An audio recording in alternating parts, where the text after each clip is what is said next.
전도사님이 도자기 공장 근처에 사는 한 남자를 방문하였습니다. 이 사람이 젊었을 때는 교회를 다니지 않았었습니다. 전도사님이 그 사람 집에 도착해서 유리 상자 속에 든 두 개의 아름다운 꽃병을 보고 감탄해서 말했습니다. 야, 꽃병이 참 멋있군요. 아주 귀한 것이겠지요. 그럼요, 아주 귀한 것입니다. 그러자 이 전도사님이 묻습니다.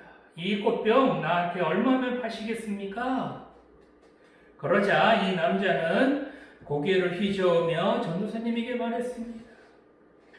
이 세상에 돈을 다 준다 해도 저 두 개의 꽃병은 절대로 팔 수 없습니다. 왜요? 그만큼 비싼 겁니까? 그만큼 소중한 거예요? 그러자 이 남자가 이렇게 말했습니다. 저는 몇 년 전만 해도 술주정뱅이에다가 노름꾼이었죠. 말하자면 사탄에게 내 영혼을 빼앗긴 채 살았던 사람입니다. 그러던 어느 날 친구의 권유로 교회 집회에 참석하고 집에 돌아오는 길에 우연히 쓰레기 더미에서 흙 한 더미를 발견했습니다. 누군가가 쓸데가 없어서 버린 것이었지요. 결국 나는 그 쓸모없던 흙으로 반죽을 해서 두 개의 아름다운 꽃병을 만들었습니다. 그날 저는 이런 생각을 했습니다. 내가 이런 일을 할 수 있다면 나를 만드신 하나님께서도 나같이 쓰레기만도 못한 인간을 멋진 사람으로 다시 만드실 수 있을 거야. 그때부터 저는 제 자신을 하나님 손에 맡기고 하나님께서 저를 새 사람으로 만들어 주시길 바라고 또 바랐습니다. 하나님께서는 그 쓰레기장에 버려진 흙 무덤 같은 나를 아름다운 꽃병으로 만들어 주셨습니다. 이렇게 말했다고 합니다.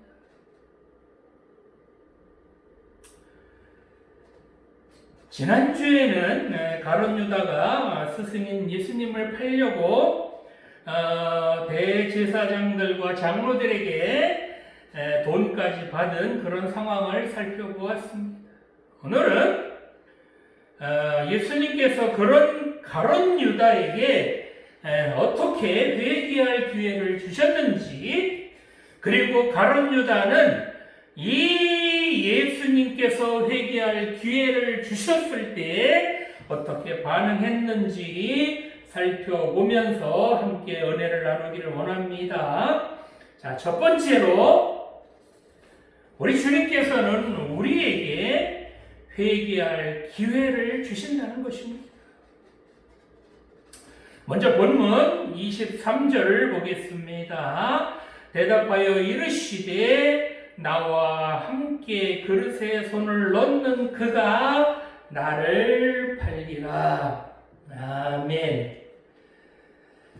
가룟 유다가 예수님을 은 30에 이제 대제사장들과 장로들에게 넘겨주기로 하고, 그렇게 이제 돈을 받은 후에 이제 자기 스승인 예수님을 그들에게 넘겨줄 기회를 찾고 있었습니다. 예수님께서는 이런 상황에서 유월절 음식을 제자들과 함께 나누시기 위하여 이제 한 자리에 앉으셨습니다. 예수님께서는 이 자리에서 너무나도 충격적인 말씀을 하셨습니다. 본문 21절 말씀을 보면 너희 중에 한 사람이 나를 팔리라. 이렇게 말씀하셨습니다. 이 말씀은 12 제자 중에 배반자가 있어서 스승인 예수님을 팔아 넘긴다는 것입니다. 여기서 팔다라는 단어는 돈을 주고 구입한 그 사람에게 그 사람이나 물건의 처분권을 넘겨준다라는 그런 뜻이 있습니다. 이 단어를 헬라어 원어로 보면 이 팔다라는 동사는 미래 시제로 사용되었습니다. 즉 가룟 유다는 예수님을 팔아 넘길 것을 지금 은밀하게 대제사장들과 그렇게 추진하고 있었지만 예수님께서는 이미 그 사실을 훤히 알고 계셨다는 것입니다. 예수님에게 가룟 유다가 먼저 와서 내가 스승님을 팔았습니다 라고 먼저 그렇게 말한 사실이 없음에도 불구하고 예수님께서 이 가룟 유다가 자기를 팔 것을 이미 아셨다는 겁니다. 자, 그렇다면 예수님께서는 왜 그 자리에서 가룟 유다를 불러다가 야단치지 않으셨습니까? 스승을 팔았다는 것을 아셨다면 그 자리에서 당연히 그 가룟 유다를 불러서 호통을 치셔야 되는 거 아닙니까? 그런데 예수님께서는 가룟 유다가 스승을 팔고 돈까지 받았다는 것을 다 아셨으면서도 뭐라고 하시죠? 본문 21절 말씀을 보면 내가 진실로 너희에게 이르노니 너희 중에 한 사람이 나를 팔리라. 이렇게 말씀하셨습니다. 이 말씀은 예수님께서 지금 12 제자들이 다 모인 그 자리에서 그 12명의 제자 중에 한 명인 가룟 유다를 콕 집어서 지적하시지는 않으셨다는 겁니다. 왜 그러셨을까요? 이 예수님의 말씀을 들은 제자들은 어떤 반응을 보였습니까? 본문 22절 말씀을 보면 그들이 몹시 근심하여 각각 여짜오되 주여 나는 아니지요 이렇게 말합니다. 그러면서 이 예수님의 충격적인 말씀에 당혹감을 느낀 제자들은 몹시 근심하게 되었다고 합니다. 여기서 근심하다라는 단어는 고통 속에 집어던지다 또는 슬프게 만들다라는 그런 의미가 있습니다. 본문에서 이 동사는 수동태 분사로서 자기들이 스스로 고통을 느끼고 그리고 슬픔 속에 빠진 것이 아니라 예수님의 충격적인 말씀, 그 말씀을 듣고서 고통과 슬픔 속에 빠졌다는 겁니다.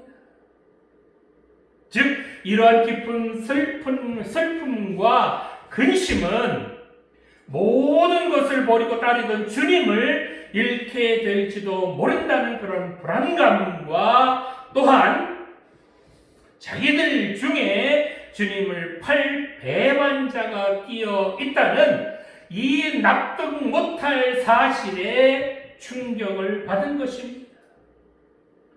그래서 제자들은 누가 먼저라고 할 것도 없이 예수님께 묻습니다. 주여 나는 아니시오. 주님 나는 아니시오.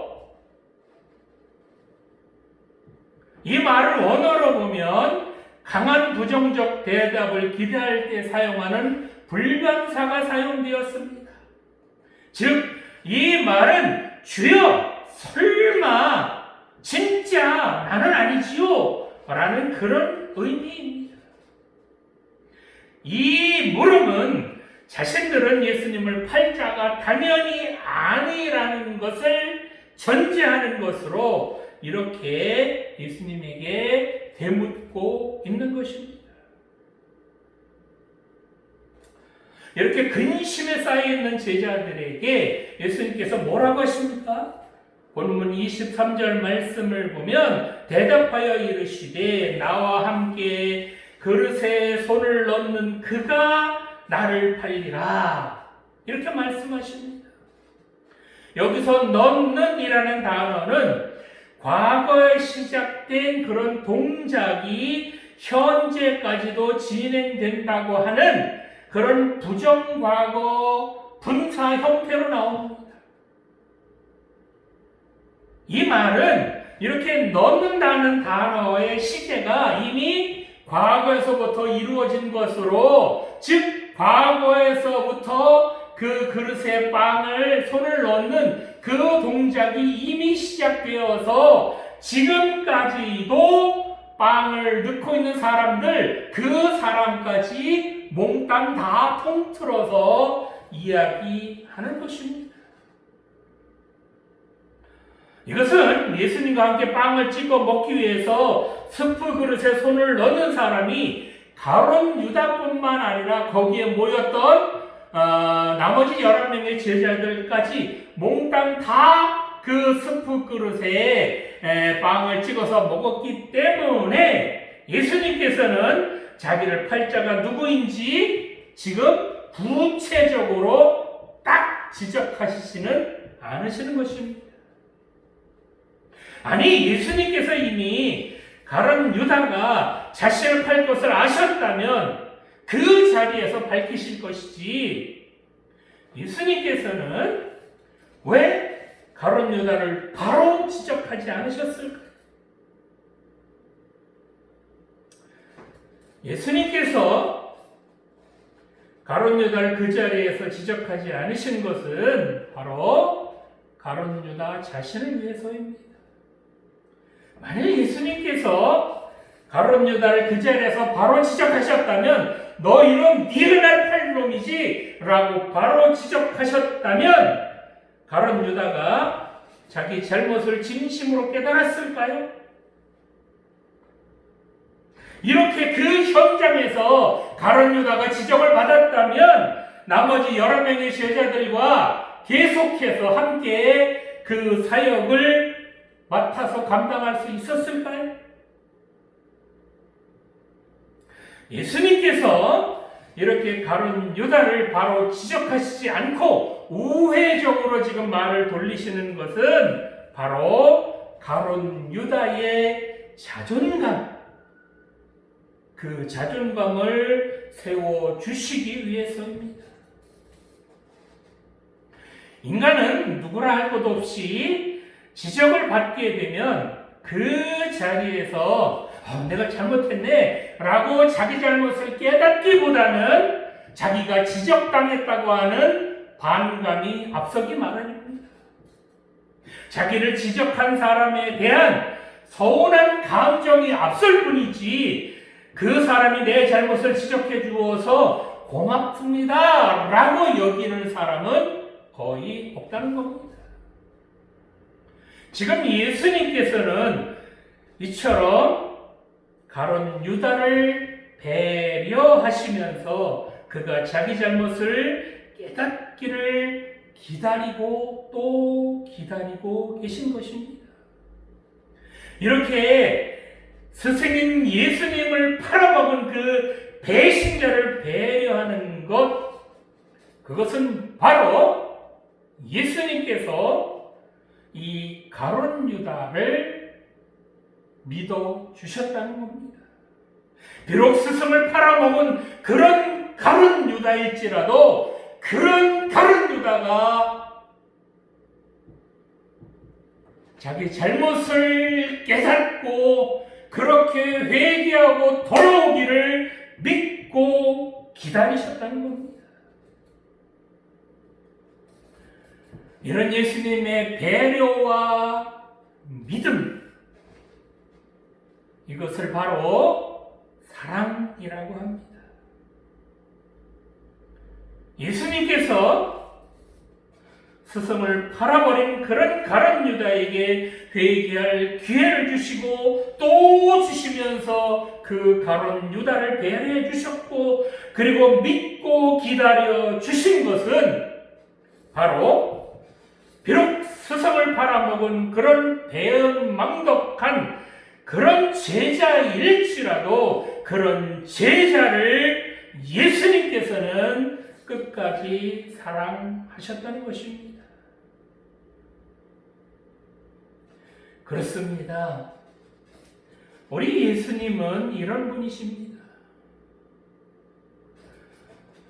정말 사랑하는 제자, 그런 제자가 자기를 파는 그런 아픈 가슴을 간직한 채 행여 자기보다 더 아파할지도 모르는 그런 제자를 배려하시면서 믿고 기다려주시는 그 주님, 그 주님이 바로 우리 주님이십니다.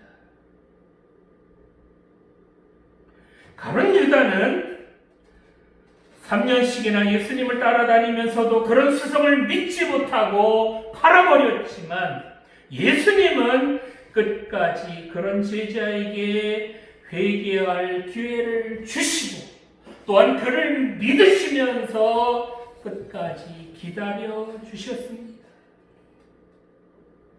이런 주님의 믿음에 배반하지 않고 비록 죄를 지었을지라도 그런 죄인을 기다리시는 주님께 나아가는 우리 모두가 되기를 간절히 소망합니다. 이처럼 끝까지 회개할 기회를 주시는 주님께 우리 죄를 고백할 때 그런 우리 용서해 주시는 그런 주님이신 줄 믿으시기 바랍니다. 자, 두 번째로 주님께서 회개할 기회를 주실 때 회개해야 한다는 것입니다. 본문 25절 보겠습니다. 예수를 파는 유다가 대답하여 이르되 랍비여 나는 아니시오. 대답하시되 내가 말하였도다 하시니라. 아멘. 자, 가룟 유다가 뭐라고 그러지요? 랍비여 나는 아니지요. 자, 이 대답 어떻게 생각하십니까? 이 가룟 유다가 다시 예수님께 되묻는 이 물음은 그럼 당연히 너는 아니지 라는 대답을 기대하는 겁니다. 가룟 유다의 이런 진술을 볼 때 이 가룟 유다는 예수님의 말씀에 전혀 양심의 가책도 없는 그런 파렴치함을 지금 보여주고 있습니다.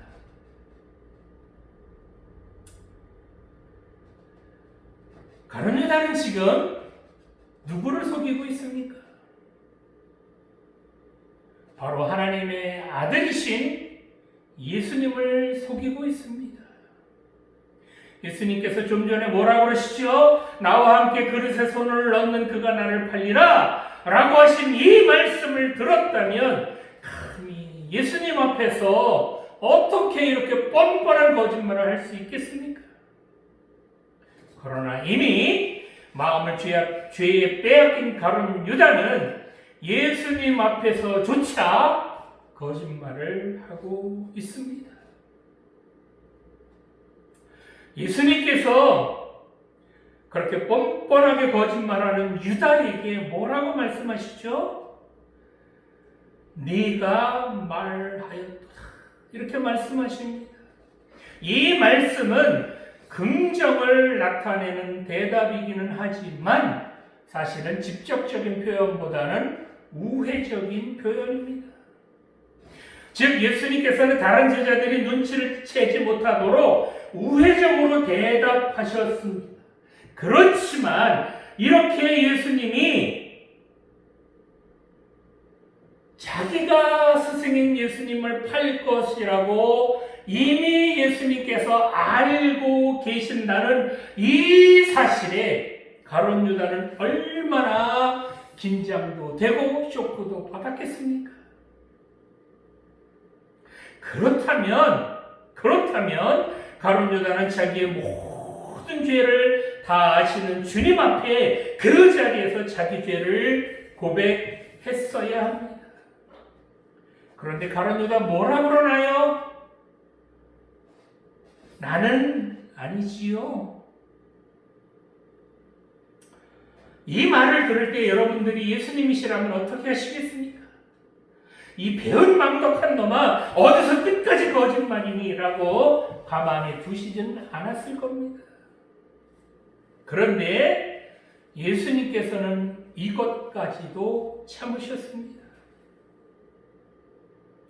예수님께서 제자들에게 너희 중에 한 사람이 나를 팔리라 라고 말씀하셨을 때 본문 22절 말씀에 보면 제자들이 몹시 근심했다 라고 합니다. 이 근심하다는 단어가 수동태다라고 제가 말씀드렸는데 이 단어의 뜻이 근심하다라는 그런 뜻도 있지만 회개하다라는 그런 뜻도 있습니다. 즉 예수님께서 너희 중에 한 사람이 나를 팔 거야 라고 말씀하시니까 이 말씀을 듣자마자 나머지 11명의 제자들은 자기들의 죄를 되돌아보며 회개했다는 것입니다. 이 동사가 수동태인 것은 주님께서 우리 죄를 지적하실 때에 주님께서 우리들의 잘못을 지적해 주실 때에 그럴 때에 진심으로 회개할 수 있다는 것입니다. 인간이 잘못된 길, 죄의 길, 어긋난 길로 갈 때에 그럴 때에 자기 스스로 이건 내가 죄의 길로 가는구나, 이렇게 가면 망하는 길이구나 라고 스스로 그 죄에서 돌이켜서 깨닫고 다시 하나님께로 돌아올 자는 거의 없습니다. 그래서 주님께서 지금 이 가룟 유다에게도 그리고 나머지 제자들에게도 죄를 지적하고 계시는 것입니다. 이렇게 주님께서 죄를 지적하시는 죄를 지적하시는 그 이유가 뭐죠? 바로 지금 회개하라는 것입니다. 그렇게 주님께서 회개할 기회를 주실 그때에 그 자리에서 회개해야 한다는 것입니다. 지금 주님께서는 가룟 유다를 배려하시면서 회개할 기회를 여러 번 주고 계십니다. 그런데 가룟 유다는 회개하지 않고 있습니다. 이러다가 가룟 유다 끝내 어떻게 됐습니까? 본문 27장 3절 말씀을 보면 그때 예수를 판 유다가 그의 정죄됨을 보고 스스로 뉘우쳤다 이렇게 나옵니다. 즉 가룟 유다는 예수님을 대제사장들에게 넘겨주고 나서 예수님께서 십자가의 그 형의 죄가 확정되는 것을 보고 스스로 뉘우쳤다라고 합니다. 이 스스로 뉘우쳐라는 단어를 헬라어 원어로 보면 이것도 역시 수동 분사 형태로 나옵니다. 즉 가룟 유다가 스스로 뉘우친 것이 아니라 그 자리에서도 주님께서 가룟 유다의 죄를 깨닫도록 그 마음에 찔림을 주셨다는 겁니다.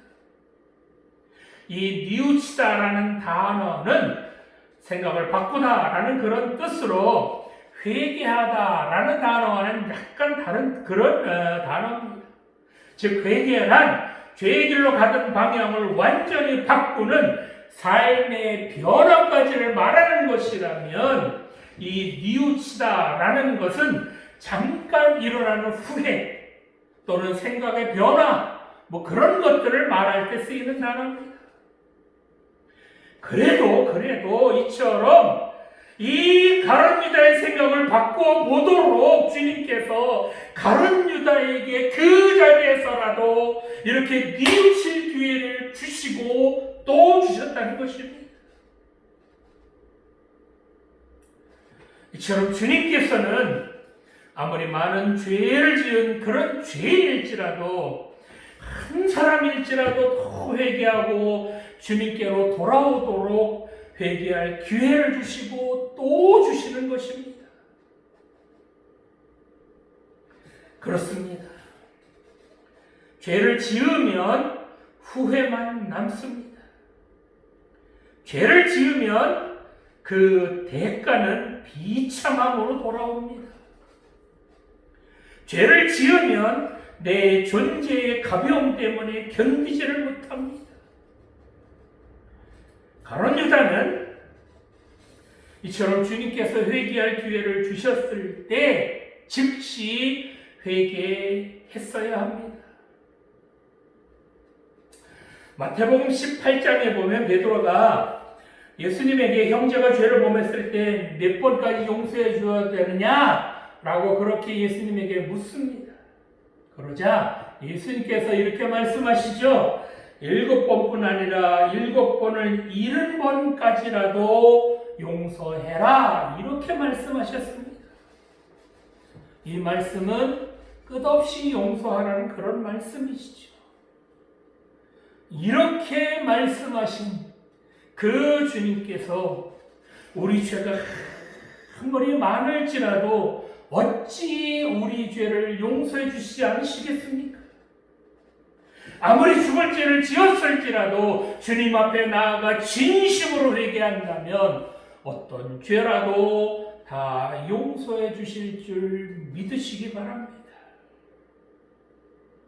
성도 여러분, 주님께서 회개할 기회를 주실 그때 그 자리에서 회개하시기 바랍니다. 그러면 우리 주님께서 어떤 죄라도 다 용서해 주실 줄 믿습니다. 그래서 회개는 미루면 안 됩니다. 이번만큼은 그냥 넘어가 주시겠지 이렇게 생각하다가 늦는다는 겁니다. 우리가 지은 죄들 생각나게 하시면 그 자리에서 회개하시기 바랍니다. 마음에 찔림이 있을 때 그 자리에서 통해 자복하시기 바랍니다. 회개를 미루면 언제 또 회개할 기회를 주실지 모릅니다. 오늘 본문에 나오는 것처럼 11명의 제자들은 주님의 말씀에 적극적으로 회개해서 용서를 받았지만 가룟 유다는 끝까지 회개하지 않음으로써 죽음의 길, 멸망의 길, 사망의 길로 갔습니다. 오늘 예배 드리시는 성도 여러분, 하나님께서 우리에게 이처럼 회개할 기회를 주신다는 것은 아직 우리에 대한 사랑을 포기하지 않으셨다라는 말씀입니다. 이처럼 하나님께서 기회를 주실 때 우리가 하나님께로 돌아서야지만 그래야만 다시 하나님 사랑 안에 살 수 있습니다. 그러나 여전히 하나님께로 돌아서지 않고 회개하지 않는다면 그 사람은 사망의 길, 죽음의 길로 갈 수밖에 없습니다. 하나님께서 기회 주실 때, 회개할 기회를 주실 때 하나님께로 돌아서시기 바랍니다. 하나님께서는 오늘도 여러분이 이렇게 하나님께로 돌아오기를 기다리고 또 기다리고 계십니다. 이 하나님께 돌아가야 될 줄 믿습니다. 마지막으로 주님께 나아가야 용서를 받을 수 있다는 것입니다. 본문 27장 3절에서 5절 말씀 보겠습니다. 그때 예수를 판 유다가 그의 정죄됨을 보고 스스로 뉘우쳐 그 30을 대제사장들과 장로들에게 도로 갖다 주며 이르되 내가 무지한 피를 팔고 죄를 범하였도다 하니 그들이 이르되 그것이 우리에게 무슨 상관이냐 내가 당하라 하거늘 유다가 은을 성소에 던져놓고 물러가서 스스로 목매어 죽은지라. 아멘. 가룟 유다는 이처럼 자기가 자기 스승을 팔고 난 후에 아마도 예수님께서 대제사장들에게 끌려가셔서 빌라도 총독에게 넘겨진 후에 복진 고난을 당하시는 것을 직접 보았을 것입니다. 뿐만 아니라 스승님 예수님께서 십자가형으로 죄가 확정되는 것도 보았을 것입니다.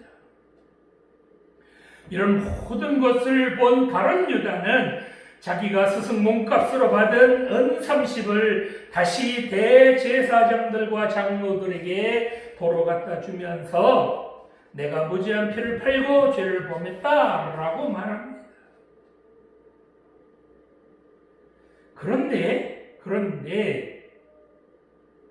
가룟 유다가 이렇게 자기의 잘못한 행동에 대해서는 뉘우치는 모습이 보입니다. 그러나 가룟 유다가 지금 누구에게 갔습니까?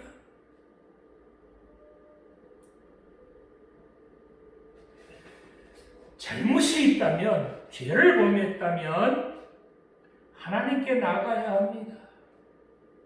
그런데 지금 가룟 유다는 하나님께 나아가지 않고 대제사장 그리고 장로들에게 갔다는 것입니다.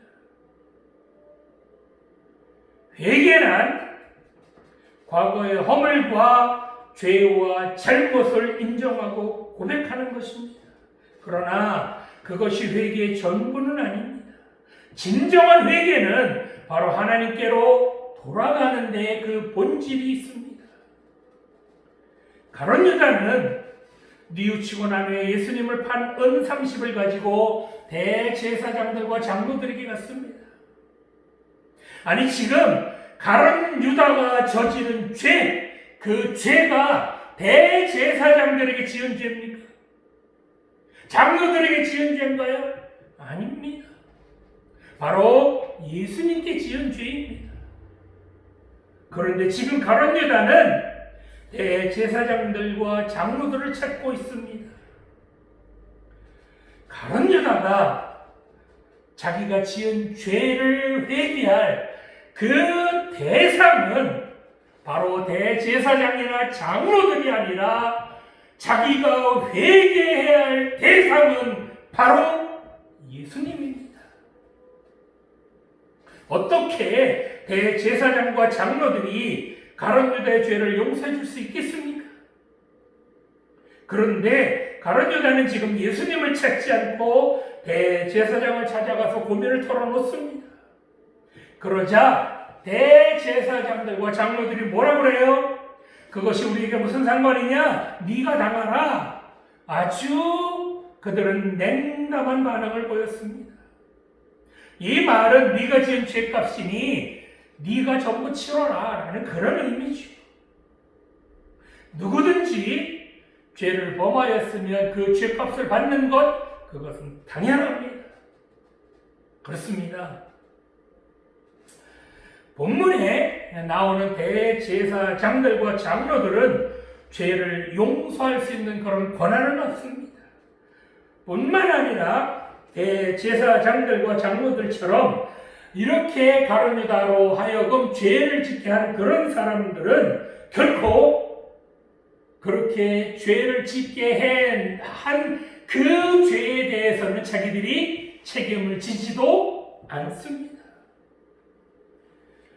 뿐만 아니라 이들은 자기가 지은 죄들조차도 자기가 책임지려고 하는 그런 사람들은 아닙니다. 자꾸 감추려고만 하고 다른 사람 핑계만 대는 그런 사람들입니다. 그러다가 자기가 지은 죄들 속속에 드러나면 어떻게 돼요? 견디지 못하고 스스로 목숨 끊는 사람들 요즘 많이 보지 않습니까? 자, 그렇다면 가룟 유다는 예수님을 판 값인 은 30을 성소에 던져놓고 왜 스스로 죽음을 택했을까요? 사도행전 1장 18절 말씀을 보면 가룟 유다가 배가 터져서 창자가 다 흘러나올 만큼 비참하게 죽었다라고 합니다. 이처럼 가룟 유다가 스스로 자기 목숨을 끊은 것은 이 가룟 유다는 끝까지 예수님이 어떤 분이신지 알지 못했다는 것입니다. 3년 동안 예수님을 따라다녔지만 그 예수님의 진심을 알지 못했다는 겁니다. 실패자라는 두려움, 죄인이라고 하는 자책감, 스승을 팔아먹은 배은망덕한 제자인데 이런 자기를 용서해 주실지 하는 그런 마음이 들었다는 겁니다. 그러나 아무리 배은망덕한 제자일지라도 아무리 죄인일지라도 주님 앞으로 나아가야 합니다. 우리 죄를, 우리가 지은 죄를 누구에게 용서받을 수 있겠습니까? 우리 주님 위에 우리 죄를 용서해 주실 분은 없는 줄 믿습니다. 이단이나 사이비 교주가 우리 죄를 용서해 줄 수 있습니까? 당산나무 아래 가면 해결이 됩니까? 뒷산의 커다란 소나무 밑에 밧줄 가지고 목을 매달면 그것이 해결이 됩니까?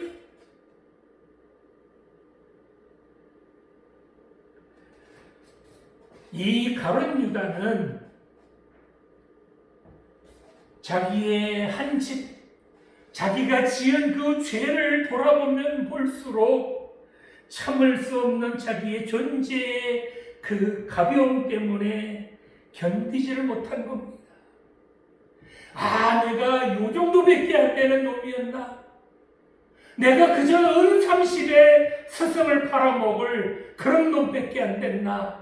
라는 그 자책감 때문에 스스로 목숨을 끊고 말았습니다. 그러나 이 가룟 유다처럼 자기 존재의 가벼움 때문에 실패자라는 두려움으로 견디지 못할 그때라도 그때가 바로 주님께 나아가야 할 때인 줄 믿습니다.